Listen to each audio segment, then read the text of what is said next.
What is up, everybody? Welcome to the Week 6 DFS MVP. I'm your host, TJ Hernandez, the director of DFS at 4for4.com. As always, with my co-host, Mr. John Daigle. Welcome to episode 227. Daigle, happy Week 6, sir. Week 6, fresh off a chalk winning week. So Interesting to see how we can pivot to this one, considering that we now have 4 running backs. We'll discuss this in depth that are all going to be high rostered that we have to choose from, since on either site we can only fit 3. Yeah, this is probably one of the most unique weeks in terms of chalk in maybe 2 years, at least on DraftKings, if I remember correctly. Like last year, ownership was extremely flat on DraftKings. It was a very unique challenge last year. But we have had these situations before where we get mega chalk at value running back spots. Kind of need like the perfect storm for it to happen. But before we get into that, as you mentioned, coming off of a big week last week, we had a really big week in Discord. Along with that chalk, we were on the right contrarian plays. We were on some Gabe. We were on some Nick Chubb. We were on some Patriots.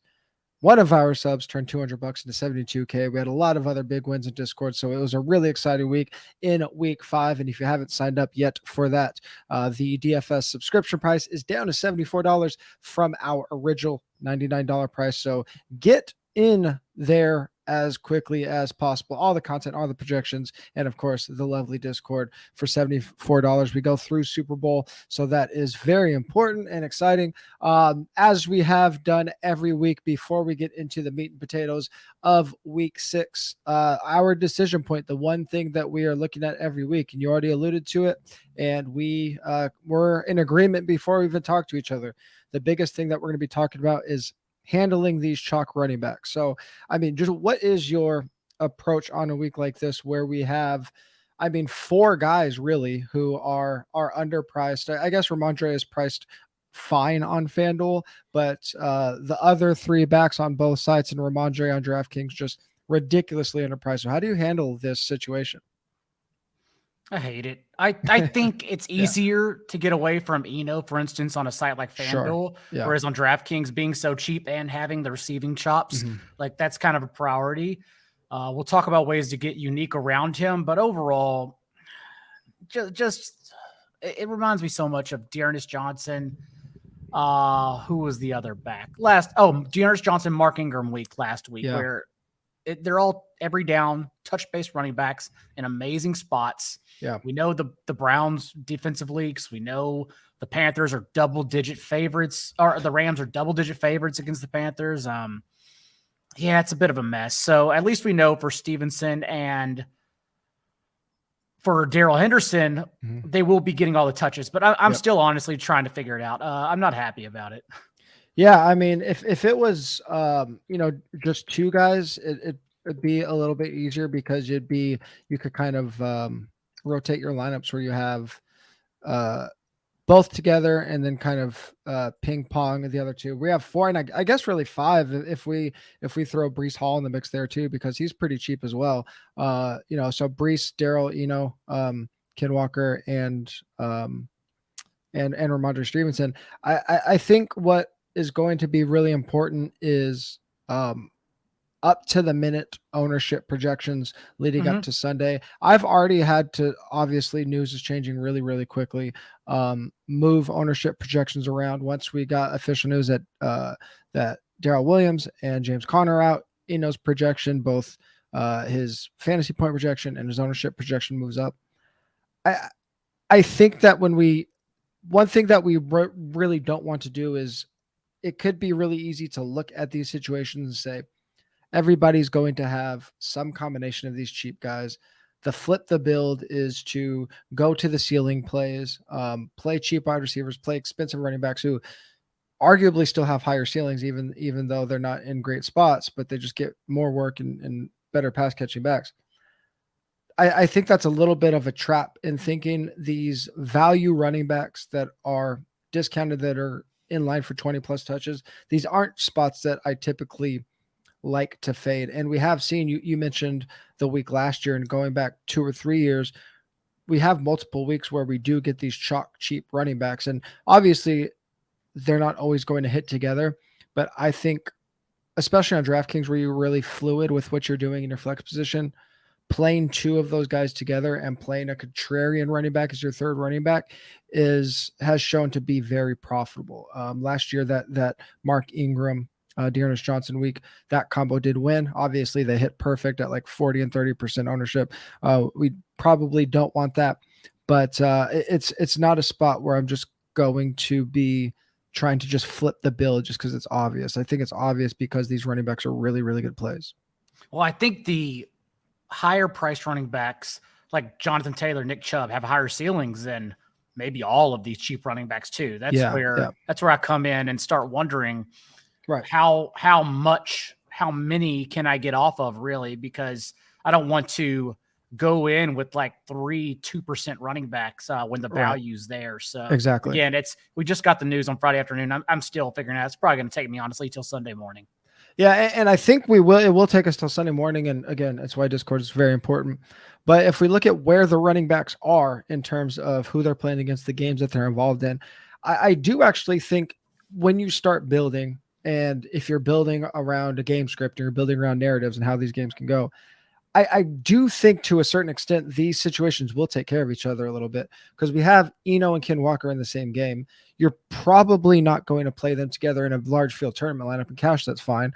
But a game script where they both go off basically has to just be like a super explosion. And if you're stacking either passing game, that's probably going to limit how often you want to use those running backs in that game, which in turn is going to probably let you use a Ramondre instead as the value piece. And then to your point, if you have lineups where you're using the other guys and you can afford, say, a Nick Chubb, you get very big leverage off of one of the most popular backs in the slate by using Chubb instead. So I do think if we're thinking narrative, we're thinking game script, because these players we have 2 playing against each other and we have some obvious pivots, I do think some of these situations will take care of themselves once we start building and realizing how these lineups work together. Completely agree. That's why I want to ask you for my decision point was really just about, and you may have just answered it actually, what do we lose in paying up at these spots for more expensive receivers, since Justin Jefferson also is an amazing spot and some other guys we'll get to. What do we lose? Because I think the natural builds now will become everyone spins down at running back, everyone spins up at Chiefs Bills, and that's just stacks. And I can't imagine those stacks being in winning tournament lineups. Like the actual first place overall, I really don't think Chiefs Bills stacks will be at the top this week.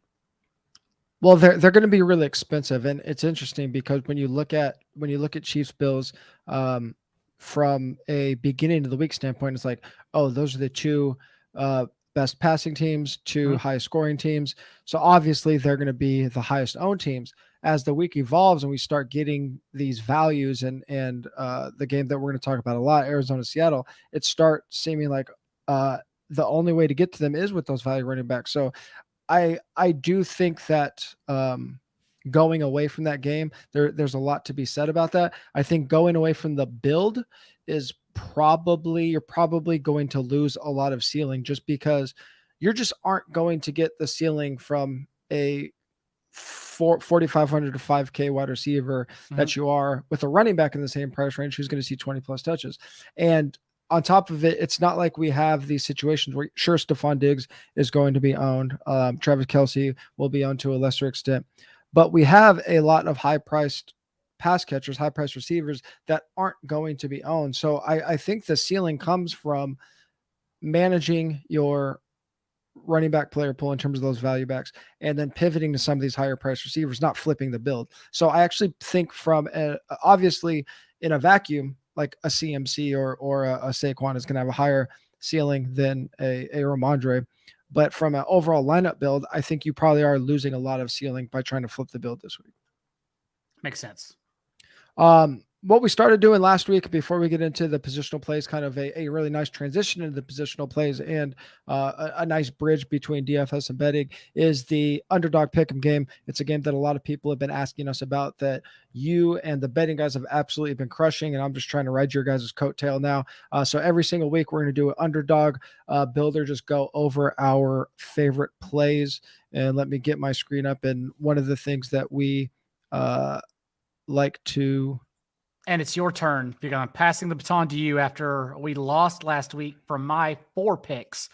The only one that fell short, we were 3-1, was Saquon Barkley rushing yards, oddly enough. Yeah. Game script did not go in his favor, since the Packers were down 17-3 at one point in the first half. But the rest we hit, including Carson Wentz over 236 yards, I believe. He actually got to 350. Yeah, and for those that are following along, for those that are tailing, like, don't get too discouraged. Like, because these are pick 'em parlays and you have to play at least 2, and we're usually playing 3 or 4, our win rate is obviously going to be a little bit lower than when you're just picking one at a time and you get on like a traditional betting site.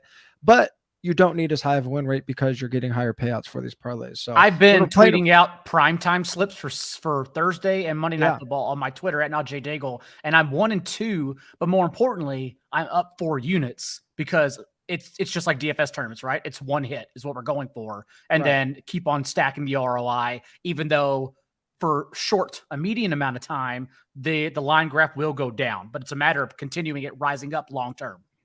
Absolutely. So I looked at 4 for 4 projections, and these are the ones that really popped to me. So I'm going to throw them at you, give you my thought behind it, and you tell me what you think. One thing that we really like doing is building correlation into these plays when we can. I have a little 3-teamer today, but I'm going to start with the most popular game that we've been talking about. Gabe Davis, his receiving line is at let me see if I can find it here. Gabe Davis is, they took it off that's how fast it goes. Since we've logged on, they have taken off Gabe Davis's receiving line. It was at 55.5. And that was just in the last 5 minutes that it came down. What has changed though? There's been no injury news that would. Yeah. I wonder if people were just, if people known about the injuries. if it was such a bad line that people just started hammering it and we just had bad timing on that. That's okay. Go ahead and do the other 2. Yeah. Yeah. I'll jump to Patrick Mahomes rushing total. I mean, these are a little iffy, but the Bills do have a very good pass rush. I don't think we're going to see Mahomes being able to break contain a lot. I think it's going to be a lot of him trying to get the ball out of his hand very quickly. We have his projection at 16 rushing yards. His is set at 22.5. Are you okay with going lower on that? Or do you have like a lean on a quarterback that isn't necessarily like a huge rushing guy, but does rush some? If the Bills, it depends what we do here, right? Because last year's matchup in the playoffs, for instance, they both sides combined for 15 blitzes. Like, both sides play actually pretty conservative. I think we're going to see the same thing again, especially for an injured Bills defense. They are getting a few players back, Jordan Poyer, Ed Oliver, etc. But overall, I think they're just going to make Mahomes take whatever they give him. And thus, like we saw against the Raiders, it could lead to more rushing yards if they're playing 3 high safeties at least. So we'll see what they do. I'm fine going lower though. That's okay. Okay. I trust the projections. All right. Another one I like going to a primetime game. We got Miles Sanders. His touch share, his in pretty much every aspect, backfield share has been absolutely spiking. Philly's offense has been clicking on all cylinders. He's projected for only 66 rushing yards. We have him up at 88.3. I like over on Miles Sanders rushing yards. How do you feel about that game of Miles Sanders in general this week? I completely agree. All the injuries we were worried about for the Eagles, everyone that matters got in a full practice on Friday. So that means everyone's going to be good to go. Whereas last week in the second half, whenever at one point they ran the ball in 12 of 15 plays, a stretch that big, but also remember they lost center, left tackle, they were quite banged up in the second half of that game, which made them change their approach overall. So I think they could possibly build a lead and then cruise with Miles Sanders in the second half, as we've seen them do through the first 4 games before last week's injuries. Another one, we've seen this guy's both target share and workload go up quite a bit. And this is a team that is probably going to be in a negative game script this week, the New York Jets.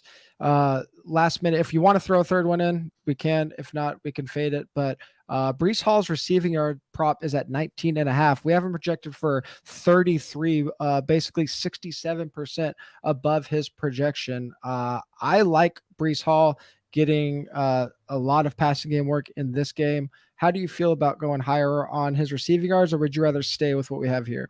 Receiving yards is fine because I don't know what's going to happen to this game. I think it's a pretty good matchup for the Packers, but if we are talking negative game script, I would think it's still a 60-40 timeshare in favor of Hall in terms of routes run. There's a real chance also Hall maybe drags the Jets to a competitive game here since the Packers' run defense is so poor. Yeah, also, as we've talked about the intro, looking for a pivot off of those cheap guys. Out of no one's all playing of the Breece Hall this week either.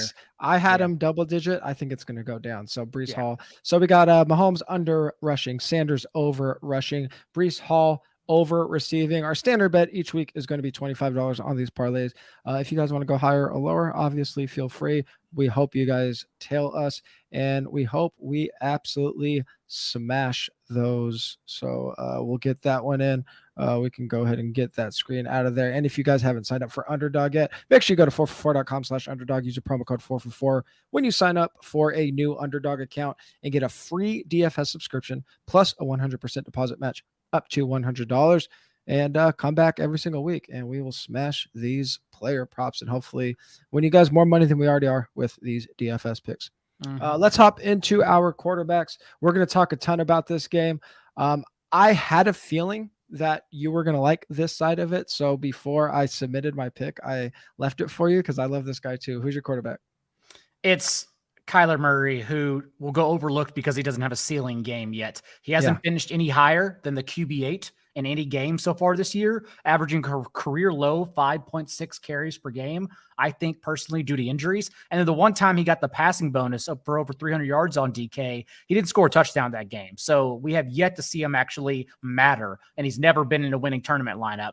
But this is the game we've been waiting for. Seahawks defense is still the tides that lift all boats, because we've even seen Jared Goff, that matchup against the Seahawks, finish as the overall QB1 in that game. So I really think we get a nuclear performance from Kyler. Maybe the Cardinals just take it to the Seahawks. I don't know, but I'm confident in the total either way, and I want pieces from both sides in this matchup. Yeah, and this is this is what I'm talking about when we're talking about these running backs. I don't know yet if it's going to be Eno or Darrell or Ken Walker on the other side that ends up being the most popular running back on the slate. But with a guy like Kyler, like for him to go nuclear, we want him. I don't know if he has double bonus upside like a Jalen Hurts or Lamar Jackson, but he can obviously get you a nice 50, 60 yards on the ground. You can single stack him because he can rush in one or more touchdowns. And he's probably not a player that makes a lot of sense with Benjamin. So like if you are playing Kyler, like these things kind of start manifesting themselves, right? You're probably not going to play Kyler with a lot of, if you're playing 150 lineups, maybe a one or two, but if you're playing single entry, I just don't think it's something you're going to do. So just think through these things as you're building your line, whether it's cash or GPP. Think through these things. Just don't like be jamming in the plays that we say because we like them a lot. Think about the narrative of the game. I'm staying in that game. Geno Smith, 7,400 FanDuel, 5,700 on DraftKings. As you mentioned, Seattle, their games average the third most points combined per game, 56.2. This game is one of two with a game total of at least 50 points. Teams passed at the highest rate over expectation against Arizona. Seattle's fourth in pass EPA, first in explosive pass rate. And we have Geno projected as the top 4 positional value on both sides. Now, I will say, even though Geno is a great value, I'm guessing he doesn't, at least on DraftKings, I'm guessing he doesn't make it into my cash lineup because our cash lineup is probably going to be 3 value running backs. We have 2 or 3 pretty obvious value receivers, I think it's going to be pretty easy to get to Josh or Lamar in cash. So even though Geno is like a crazy value when we look at the slate, I don't think we're going to need to go down that far in cash games. Now, the issue is, especially on DK, is Geno might be, depending on how Brady and Allen's ownership plays out, Geno might be like the second most popular quarterback on the slate. So if you're obviously you said you're playing Kyler. Do you like Geno at 14% in a GPP? No. Okay. Yeah, that's what I'm thinking too. I think I have my pool dwindled down. Save it for the Discord. And Kyler is one of the two. Like, I literally think I'm between two quarterbacks, and Kyler's one of the two. Yeah. I'm open to Geno though, because to your point, so this Cardinals defense, it did not blitz Baker Mayfield in week 4. They just let Baker make mistakes as they figured he would. But every other quarterback they faced, they blitzed on at least 40% of their dropbacks. And Geno actually leads the league in completion rate against the blitz this year. So if the Cardinals do that, which they've consistently shown on defense, like, Geno can pick them apart. Also, you wouldn't play Ken Walker with Geno, right? Like, and I think no. With Kyler makes a lot of sense. Kyler at 1 to 5%. That's your, like we saw with the Seahawks-Lions game, where everyone, or the winning tournament lineups, played the chalk and then just tacked on 2% Geno to those tournament lineups. Kyler kind of reminds me of that, where you can play Eno and then Marquise Brown, Rondale Moore, however you want to go, Lockett, Ken Walker, whatever combination, and then just tack on Kyler at 2% and be okay as long as he hits his ceiling game.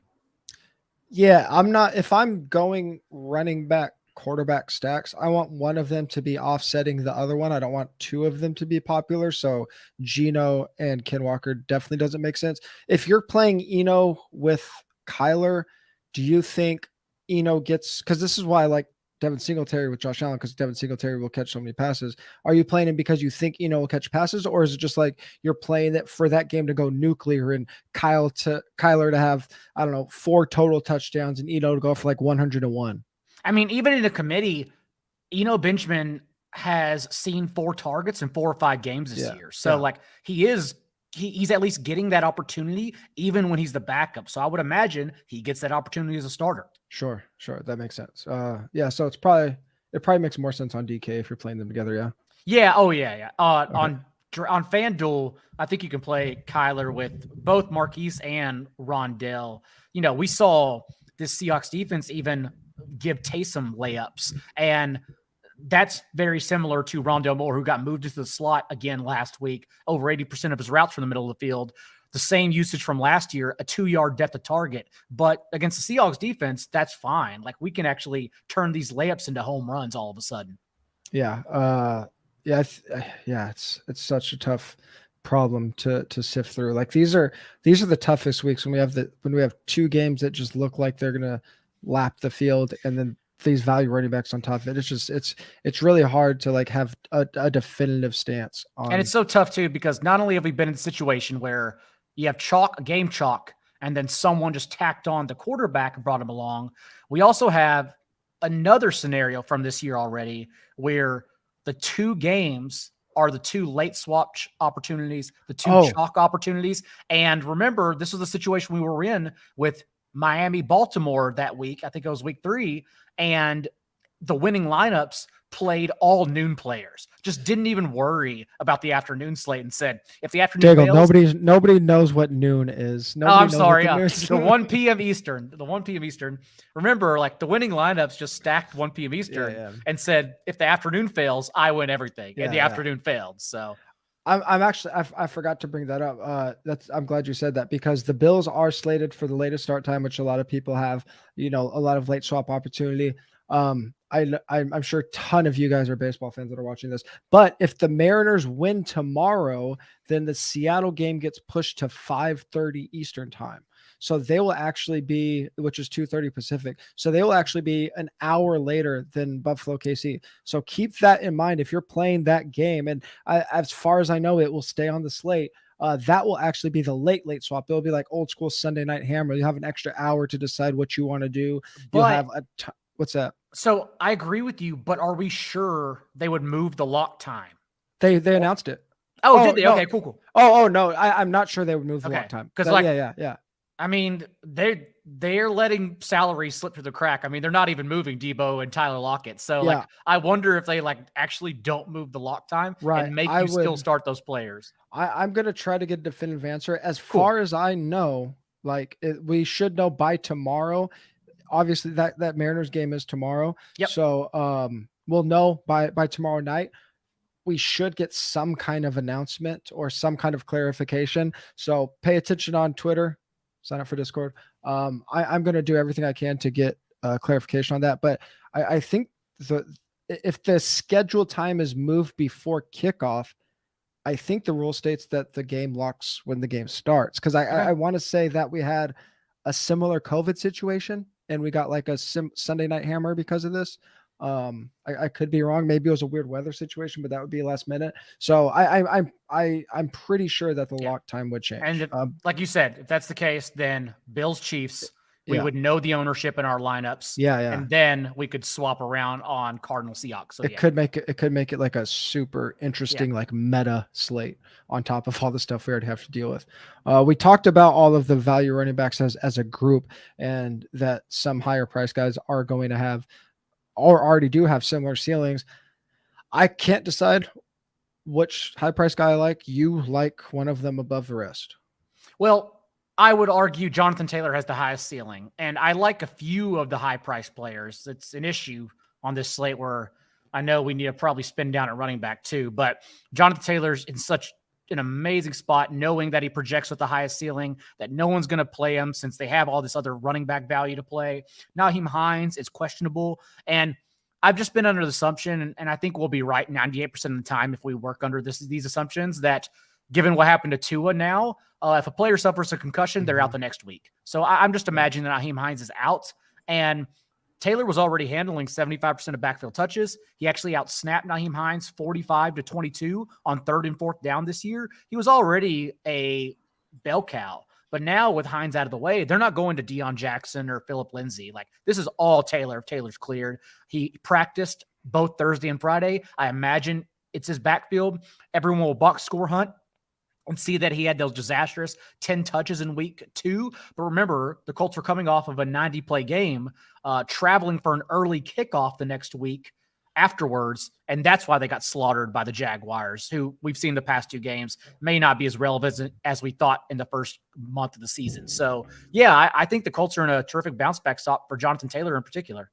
Yeah, on DraftKings, if people go with a high-low or studs and duds build at running back, the most likely combo is probably going to be one of the cheap guys with Saquon. Saquon's projecting the best. Good matchup against Baltimore. Obviously, just his workload has been through the roof. Jonathan Taylor is a pretty close price pivot on there, $300 more than Saquon on DraftKings than on FanDuel. I mean, we were starting the season. I think Jonathan Taylor, I believe week 1, he was up at 95. He might have even been at 10K. I don't remember. Slipped all the way down to 8K. So we know what Jonathan Taylor can do. And if we're talking about DFS as a market, he's valued way under market price, at least if he could get anywhere close to what we think Jonathan Taylor is. So a huge value over there on FanDuel. Out of all of these value running backs, the one that I am almost certainly going to go overweight on is going to be Ramondre Stevenson. 7,500 FanDuel, 6K on DraftKings is just ridiculous. You talked about this in your write-up, how much of a sieve Cleveland's defense is, especially on the ground. We saw once Damian Harris went down last week. That did not cost me thousands of dollars in GPP plays. Not mad about it at all. Do not get me started on that. To get Damian Harris to play it right at 11% in small field on FanDuel, Ramondre was 34%. I had it in the bag, and then you get 1 point. I'm sorry. My other 8 plays didn't run super pure. Not worried about it. Ramondre saw a 90% snap share last week, went 25 for 161. We assume that he's going to probably inch that in. No Pierre Strong. Pierre Strong's not going to hurt us. I don't think so. Now, we will have most likely 2 active backs behind Stevenson, but I can't imagine they factor in Strong, who's been on the active roster but hasn't been active yet this year. And then, of course, Kevin Harris, who they called up from the practice squad. Yeah, I think he'll be plenty fine. New England, 8th highest run rate over expectation. Cleveland facing the 9th highest run rate over expectation. Cleveland last in rush EPA per play allowed, 31st in explosive run rate allowed, 28th in adjusted fantasy points allowed. Any way you cut it, we know this team is really, really bad against running backs. We have Ramondre as the top 2 value on both sides, top overall value on DraftKings. As I said, even if Ramondre is 35%, he is the running back that I'm going overweight on. He'll be in my main single entry 3 max lineups. Like, we got to take a stand somewhere. I probably, I mix in the other guys, but again, especially with that Seattle Arizona game, how we're going to be mixing and matching with the quarterbacks, I think just naturally I'll come in underweight on that game because I'm probably going to be stacking Kyler more often than I'm playing the running back. So that's probably going to lead me to a lot more Ramondre. Let me pivot to wide receivers because if you don't play Ramondre, I still think Jacoby Myers is an awesome pivot, an awesome play if you can get there. Fairly cheap on both sides, 5,300 on DraftKings, 6,200 on FanDuel. He's live on both sites, a 37.5% target share in his past 2 active appearances, has quietly led the Patriots in targets in all 3 games he's been available for. And then just last week to soak up a 37% target or 38% target share from Bailey Zappi. Mac Jones is questionable. I doubt he plays, but either way, Jacoby Myers is also in an amazing spot, knowing that they can likely have their way in the running game, but that's also going to open up shots over the top against a defense that is dead last in sack rate this year. Whenever Jadeveon Clowney and Myles Garrett are off the field, both got ruled out already. So I think Myers is pretty sneaky for tournaments. Yeah, he was the last player I wrote up, and I was, obviously pretty trepidatious about it because the Patriots pass catchers aren't players you think of having a huge ceiling, but we've already seen them pop in winning tournament lineups this year. And even if Mac Jones does play, go back to Jacoby Myers' game before his injury, he had a 38% target share with Mac Jones in that game, 20% target share in all 3 games. He has been active. The thing I like about Jacoby Myers as a pivot is a lot of times when we get these chalk running backs, we want to pivot to the passing game, and you end up investing a lot in the pivot or in the leverage play because you want to, if you're playing the quarterback, you're probably going to stack him. So now we're investing 2, sometimes 3 players just to leverage off of one high owned running back. Jacoby Myers makes the most sense as a standalone play. So it's a cheap pivot.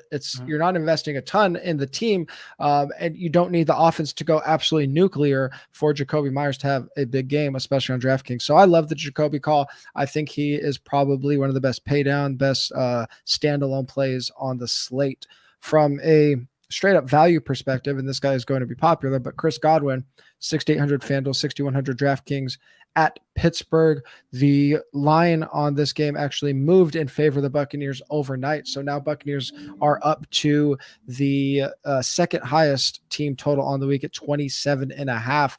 And they are back to that pass happy Tampa Bay that we have known and loved since Tom Brady took over there. 3rd in pass rate over expectation, 10th in pass EPA per play. And Pittsburgh is a absolute pass funnel. They are 6th in adjusted fantasy points versus running back, 24th first quarterbacks we saw last week. The thing we were concerned about with the Bills last week was, is Pittsburgh going to push them, and can Josh Allen get there if he's not pushed? Josh Allen could get there if he is not pushed. And it could be even uglier this week because they are down they're half of their starting defense, all of their secondary. So angry Tom, divorced Tom, whatever narrative you want to bring to the table. Chris Godwin is underpriced on both sites. He's going to get a fair target share from Tom Brady. Again, I get the only concern with Chris Godwin is that we've since him and Mike Evans has played together. Mike Evans had a target share over 20% in week 1. Last week, Leonard Fournette had a target share of 22%. That's the only 2 instances where they've been healthy together that a player has seen over 20% of targets. If Godwin doesn't get his early, there's a chance he doesn't get his at all because Brady has been spreading the ball around a bit. But at his value, especially on FanDuel, it's pretty hard to avoid, at least in cash games. Completely agree. Godwin played 6 snaps in the second half last week. They took him off the field when they were cruising. Even though he got in a full practice on Friday, I think it'd be the same thing for him as they continue to limit him and just big wins. So yeah, that's why I still like Mike Evans for tournaments. It's always the same thing. No one ever people play Mike Evans, but Chris Godwin always comes in higher rostered most of the time because he's cheaper, but because Mike Evans honestly has the higher ceiling every week. Yeah, absolutely. You have another guy that I think is maybe the second best standalone, maybe the best standalone play on the slate. I was going to save it for the Discord, but the T. Higgins eventually being ruled out, we think it's trending that way, and Marshawn Lattimore also being ruled out. Everyone's going to get there. This player is going to be 30% rostered, so I may even not get to play him anymore. But do you think he is? I honestly think so. Yeah. I mean, dude, I have been wrong about a lot of my percentages. The players that we think are sneaky, let's go all the way back to like Rashad Penny got us there against the Lions, but to see him come in at 30% when it closed, like these players that start trending, they get steamed even heavier this year. Like it's just everyone catches on to it. So that's all I'm going to talk about it because I don't think it's going to sneak by. But I genuinely think Jamar Chase will be 20% roster by the time we get to Sunday. I'll have to look at obviously Saturday night, early Sunday is the ownership you're on be looking at. I get them out Thursday just for anybody that is playing full slate stuff. So you guys have a guide and I tweaked them on Friday and I got to see how the math works out. I mean, at the high price, Stephon Diggs is going to take some ownership. I guess I guess with all of the cheap running backs, I guess there's a really good chance Jamar does spike. Or with all the cheap running backs, people will have a choice between Diggs, Marquise Brown, Jamar Chase, and Mike Evans. And that's if you pay down at tight end. If you pay up to Andrews, you can still get at least one of those wide receivers if you spend down at running back. So, or pay up for Kelsey, for instance. I think Marquise probably gets squeezed there because they have because that'd be awesome. People are going to play Ertz, Rondale, and Eno. I think Marquise probably gets squeezed there out of everybody. All right. Well, Jamar Chase, Sports Info Solutions has him with a 32.9% target share going back to last year whenever T. Higgins has been off the field. He already has a 27% target share. I understand he's not getting there because just like last year, there was that month stretch, remember, middle of the season, whenever all he did was spike 20-yard touchdowns and no one could stop him. So defenses started playing more two-eye safety or bracketing him. And so Brian Callahan dragged Jamar Chase closer to the line of scrimmage and started hammering him with targets. And that's why he had, I think it was week 6 or 10. I need to go look that up. It was actually 5.5 yards per target he was averaging. And that's what's been happening. But I think he just gets jammed with targets here if T. Higgins is out. We are back home indoors, play all the narratives you want in the Superdome with him and Joe Burrow. It's just an amazing spot. Yeah, he could easily not easily, but he could out target Kupp this week. We saw New Orleans give up 147 on 10 catches of Jefferson 2 weeks ago. They got absolutely cooked by Lockett and Metcalf last week. They're allowing the second most fantasy points per target to wide receivers lined up on the perimeter, which obviously suits Jamar well. And speaking of Tyler Lockett cooking them last week, Tyler Lockett is arguably the best non-running back value on the slate, at least on DraftKings. 7,500 FanDuel, 5,600 DraftKings. Popped up on the injury report midweek, which is always scary, but was a full participant in practice on Friday. So that is very positive. Should be good to go. Tied with DK Metcalf for 9th in target share across all players over the last 4 weeks. After a 15% target share in week 15, we've seen Lockett with at least 25% of targets in each of the last 4 weeks. And on DraftKings, Tyler Lockett is $1,200 less than DK Metcalf. That makes him a top 2 overall wide receiver value behind only Cooper Kupp. So when I was talking about the value running backs and the value wide receivers and why I'm probably not going to get to Geno in my cash games, it's because of this. A 5,600 Tyler Lockett on DraftKings with all the value running backs. Like, it's just going to be easy to get to Josh Allen this week. I can't believe DraftKings didn't bump him up after he had it's crazy 100 yards and 2 touchdowns. How did they keep his salary the same? It's frustrating. Would you, I think the real question is, you have a flex spot, right? Let's say we run the Cardinals out there, whether it's skinny stacks or whatever. Do you prefer Ken Walker or Tyler Lockett, because I think that's a 1-for-1. A lot of people will have a choice in tournaments. If just doesn't matter, but just pretend those are my two choices. It doesn't matter. Yep. I think Ken Walker, because I think I'm going to, with so much value at the running back position, I think I'm going to lean very 3 running back heavy this week. Okay. I think it's just going to make sense for a 3rd running back, because you're probably going to be able to get a ceiling quarterback, at least one of the ceiling high expensive wide receivers. All of the running backs have ceiling. Like I think the ceiling of 3 running backs when you aren't giving up touches just to fit in a 3rd one makes a lot of sense. And like, I think it's going to be pretty easy to pencil in 60 touches in your lineup this week. Fair. You said spinning up at tight end as well. I want to pivot it to my spin up, because honestly, I think Mark Andrews is a better play than Travis Kelce this week. And I don't think a lot of other people think that, which is good for me, as long as it gets there. Otherwise, it's bad for me, because the Giants have sent, with Wing Martindale, the 4th highest blitz rate in the league, and have left thus their corners out on islands for the 4th highest rate of cover 1, man coverage. And against man coverage this year, which Mark Andrews, 52% of his targets have come against, he's averaging 10.5 yards per target and 2.7 yards per route run, which is the most yards per route run among any tight end who's seen at least 20 targets. So overall, Mark Andrews and Lamar, it's a really sweet spot for them. Historically, Lamar has struggled against the blitz, but this year he's averaging 8.5 yards per attempt, and 7 of his 12 passing touchdowns have come against the blitz. So man, it's a good blow up spot for both of them. And it's such a unique spot too, because everyone naturally connects Josh Allen to Travis Kelce and Patrick Mahomes to Kelce as well. Everyone kind of ignores Lamar to Mark Andrews since they go overlook behind those higher options. Whereas Lamar and Andrews can match Mahomes and Kelce's ceiling easily.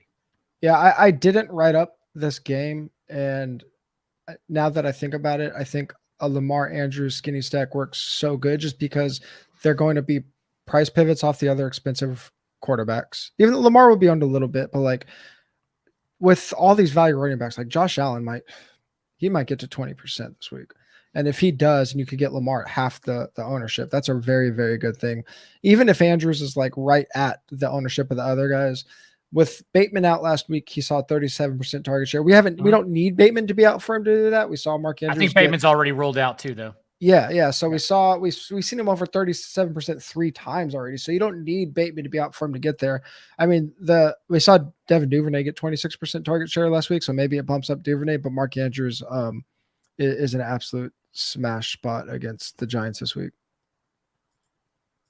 I'm going back to the game we keep talking about, and we had a question in Discord already about like, does this game get steamed over Buffalo and Kansas City? And it might, man. Zach Ertz, $6,000 FanDuel, 4,900 DraftKings. If the industry is projecting this game like we are, everybody's just going to be jamming these players, and we have them as a top 2 value on both sides, the top overall value on DraftKings. Seattle's last in schedule adjusted fantasy points allowed 2 tight ends. I mean, that is weighted a little bit by TJ Hawkinson blow-up game. Taysom Hill gets tight end points, so that goes into a little bit. But on a fantasy point per target basis, they've been the least efficient team against the position, and it's not like we're just playing a random tight end because Seattle's been bad against tight ends. Zach Ertz has at least 10 targets in 3 of his last 4 games. He's 4th among all tight ends in target share. So let's ride this Marquise Brown, Zach Ertz heavy target share for at least one more week before Newt comes back and bear the fruits of it. Quentin Morris and Travis Kelce are going to naturally be dragged along, right? Like they're just naturally going to get high. I don't know if people ever play Quentin Morris. I don't know. I mean, I think it'll be a little K-Dot-ish. Well, maybe he gets like 7 or 8%. Even with Cam Brate back? No, I'm just saying like from last week. Like it'll be kind of similar to that, where like, you know, he started the week like not too many people talking about him. By Sunday maybe he gets to like 8% and maybe like 15% in small field stuff. But I don't think he'll get to like 20% in large field stuff or anything like that. Do you have a defense you like? Quite a few. I think naturally you can play either the Chiefs or Bills defense if you are not playing their positional plays in tournaments. But I guess my favorite would be going back and spending up this week. The Bucks, I think, get quite a bit of passing volume against Kenny Pickett. That'd be tremendous. And then also the 49ers are banged up, but because of that, they may come in significantly lower rostered. And I still think the pass rush can get there a Falcons. So overall, like not really one play, but I will say I think my strategy, especially with the Panthers sitting there without potentially JC Horn and Brian Burns as the cheapest defense, I think everyone's naturally going to play them. And thus, I want my strategy to be to spend up this week. Yeah, DraftKings has, or actually both sites have done a really good job about not letting favorites be priced in the lower tier, like the bottom half of defenses. So the pricing has been almost perfectly correlated to point spreads this year. There's usually a couple outliers, so it's made it pretty difficult. I still like paying down when I can because we're just really bad at projecting defensive points, but I do think there is a lot of I think there are some pay up to be contrarian options. I wrote up the Vikings as a pay up to be contrarian option. If you're going to play Dalvin as contrarian running back, I think that's a pretty good spot. Obviously Tampa Bay being favored by 9.5 now is a really good spot. But if we're looking just for a value defense, and they are going to be owned, but the Saints at 3,800 FanDuel, 2,800 DraftKings, even though they are 2-point underdogs, they're at home. Cincinnati's team total, despite being favored, is only 22.5. That's expected to be a pretty low scoring game. New Orleans has been decent at getting pressure. They're 12th in adjusted sack rate, according to Football Outsiders. Cincinnati's allowing the 6th highest adjusted sack rate, and Cincinnati's passing at the 11th highest rate over expectation. The more passing we get from a team in neutral game script or over expectation, that's just that many more opportunities. So Saints are a really good value defense. They're probably going to end up being my cash game defense. Probably going to get owned pretty decently, but I don't think they'll be like 20% or anything. So if you do want to roll out a chalky-ish defense, if they're like 11 or 12%, I don't think that's a horrible thing in tournaments. In tournaments, also, another defense, if you want to pay up, I think the Rams will be pretty good because, again, Panthers being the cheapest, everyone sees how broken their offense is. Normally be fine if they had their athletes out there, but against PJ Walker and injury riddled throughout the defense, like I think it's just a smash spot for the Rams. Yeah, when PJ Walker's salary came out, I was gonna be like, oh, do we play a sub 5K quarterback just because he's a sub 5K quarterback? And they already had Baker's salary up and he was only priced at 5K anyway. So I was like, yeah, so basically that's pretty telling for what we're truly about to see if PJ Walker should be in the NFL or if he was there because Matt Rule recruited him to Temple. We're really about to see who holds true here. Yeah, absolutely. All right. Well, that does it for our core for our positional picks. We're going to get much deeper into everything on Sunday morning on the Discord. Make sure you sign up for that. As I mentioned earlier, the rest of season price for the DFS subscription is down to $74. So make sure you are getting that so you can get up-to-date projections, especially the ownership this week. I'm updating that as much as possible through Sunday morning. So the Saturday night, early Sunday morning one is very important.